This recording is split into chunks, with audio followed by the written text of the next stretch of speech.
জন্মাষ্টমী হোক বা অন্য যে কোনো পুজো হোক, যদি দোকান থেকে মিষ্টি না কিনে এনে বাড়িতেই মিষ্টি তৈরি করে নেওয়া যায় তাহলে কেমন হয় বলুন তো। বাড়িতে তৈরি করা মিষ্টি সবসময় যে বেশি সুস্বাদু হবে তা আর বলার অপেক্ষা রাখে না।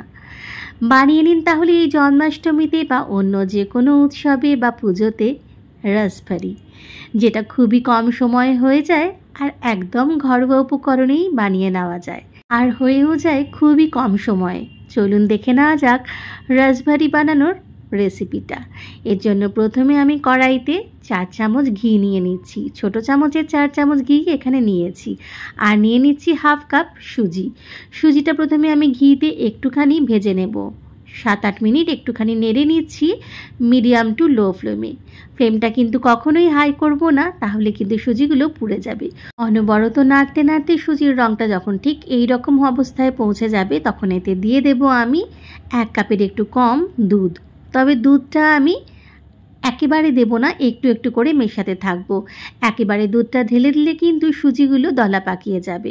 দুধটা আমি আগেই ভালো করে ফুটিয়ে নিয়েছিলাম, এখন একটু একটু করে মিশিয়ে নিচ্ছি সুজির মধ্যে। সুন্দর করে মিশিয়ে নেব আর নাড়তে থাকবো যেন সুজিটা একেবারেই দলা পাকিয়ে বা মন্ড পাকিয়ে না যায়। আস্তে আস্তে এরমভাবে নাড়তে নাড়তে সুজিটা একটা কিন্তু মন্ডতে তৈরি হয়ে যাবে ধীরে ধীরে। তখন এই যে কড়াইয়ের গা থেকেই কিন্তু ছেড়ে যাবে, যেহেতু আগে ঘি দেওয়া ছিল, ঘিতে ভাজা হয়েছিল। যখন কড়াইয়ের গা থেকে সুন্দরভাবে এইভাবে ছেড়ে যাবে, বেশ সুন্দর একটা নরম মন্ড তৈরি হয়ে যাবে, তখন এটাকে ট্রান্সফার করে নেব আমি একটা থালার মধ্যে, যেখানে আমি আগে থেকে ঘি মাখিয়ে রেখেছিলাম। এবারে স্প্যাচুলা দিয়ে আমি একটুখানি চেপে চেপে দিলাম সুজিটাকে। একটু ঠান্ডা হওয়া পর্যন্ত অপেক্ষা করব, তবে পুরোপুরি ঠান্ডা হওয়ার দরকার নেই। অপর দিকে আমি চিনির শিরাটা বানিয়ে নিচ্ছি। হাফ কাপ চিনি নিয়েছি, 1 কাপ জল নিয়েছি। এই ক্ষেত্রে কিন্তু 1 তার 2 তারে শিরা হওয়ার দরকার নেই, মোটামুটি একটু আঠালো হলেই কিন্তু রসটা তৈরি হয়ে যাবে। চিনিটা ফুটিয়ে নিচ্ছি আর অপর দিকে আমি এখানে এলাচের গুঁড়ো করে রেখেছিলাম কিছুটা, সেটা আমি দিয়ে দিলাম। বেশ সুন্দর একটা গন্ধ হয়। হয়ে গেছে চিনির শিরাটা, আমি সরিয়ে রাখবো অন্যদিকে ঠান্ডা হওয়ার জন্য। অপর দিকে সুজিটা যেটা রেখেছিলাম সেটাও কিন্তু একটু ঠান্ডা হয়ে গেছে। একটু যখন ঠান্ডা হয়ে যাবে তখন এর মধ্যে আমি দিয়ে দেব 2 চামচ গুঁড়ো দুধ। আমি ছোট চামচের 2 চামচ, মানে একদমই ছোট চামচ নিয়েছি, দেখতেই পাচ্ছেন নিশ্চয়ই। এই চামচের 2 চামচ গুঁড়ো দুধ আমি দিয়ে দিলাম। গুঁড়ো দুধটার সাথে এবার সুজিটা খুব ভালো করে আমি মেখে নেব, ঠিক এরকম একটা সফটভাবে মেখে নেব।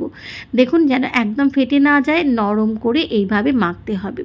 ধীরে ধীরে মাখতে মাখতে কিন্তু এরকম একটা নরম ডো তৈরি হয়ে যাবে। এইবারে হাতে আমি একটুখানি ঘি মাখিয়ে নেব, তারপর এখান থেকে ছোট ছোট লেচি কেটে নিয়ে হাতের তালুতে রেখে বেশ সুন্দর একটা গোল গোল করে নেব, মিষ্টির আকারে গড়ে নেব। একটু চ্যাপটা করে নেব, তারপর হাতের তালুতে রেখে সুন্দর কিন্তু মিষ্টি তৈরি হয়ে যাবে। এই যে দেখুন, তবে খেয়াল রাখতে হবে যেন এগুলো ফেটে না যায়, ফেটে গেলেই কিন্তু ভেঙে যাবে। দেখুন আমার কিন্তু একটাও ফেটে যায়নি। সুন্দরভাবে আমি সব কটা মিষ্টি গড়ে নিয়েছি। এবারে ভেজে নেওয়ার পালা। সাদা তেল আমি গরম করতে দিয়ে রেখেছিলাম। তেলটা যখন বেশ গরম হয়ে যাবে তখন আমি এক একটা করে মিষ্টি কিন্তু ছেড়ে দেব। তবে মিষ্টিগুলো ছাড়ার সময় কিন্তু আমি একেবারে গ্যাসটা লো করে দেব, নইলে একদম গরম তেলের মধ্যে যদি মিষ্টিটা আমি ছেড়ে দিই তাহলে কিন্তু একেবারে লাল লাল হয়ে যাবে, ভিতরটা কিন্তু হবে না সিদ্ধ বা ভাজা হবে না। কাজে তেলটা খুব গরম করে নিয়ে গ্যাসের ফ্লেমটা একেবারে লোতে করে দিয়ে কিন্তু মিষ্টিগুলো ছেড়ে দিয়েছিলাম। আর এইভাবে সুন্দর উল্টে পাল্টে লাল লাল করে ভেজে নিয়েছি। তুলে রাখছি একটা অন্য পাত্রে।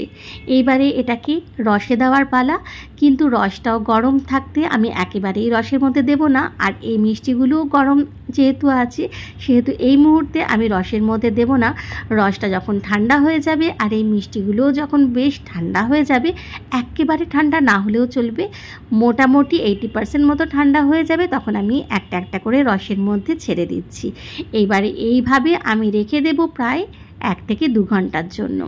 তৈরি হয়ে যাবে দারুণ সুন্দর রসভরি। আর সুন্দরভাবে মিষ্টিগুলোর মধ্যে রসটা কিন্তু ঢুকেও যাবে। ঢাকা দিয়ে আমি রেখে দিয়েছিলাম 2 ঘন্টার জন্য। তারপরে 2 ঘন্টা পর আমি এটাকে সাজিয়ে নিচ্ছি অন্য একটা প্লেটেতে। দেখুন সুন্দরভাবে মিষ্টিগুলোর মধ্যে রস ঢুকে গেছে। ওপর থেকে খালি একটুখানি রস ছড়িয়ে দিন আর একটুখানি কুচনো কাজু বাদাম পেস্তাও দিয়ে ডেকোরেট করে দিন। আর খেতেও ভালো লাগবে, যখন আপনি বাইট নেবেন আর এই ড্রাই ফ্রুটসগুলো আপনার মুখে পড়বে তখন দারুণ লাগবে খেতে। তৈরি হয়ে গেল দারুণ স্বাদের রাসবাড়ি। হয়ে গেল না খুবই কম সময়, যে কোনো পুজোর দিনেই সকালে কিন্তু আপনি বানিয়ে নিতে পারবেন এই ধরনের রাসবাড়ি খুবই কম সময়ে।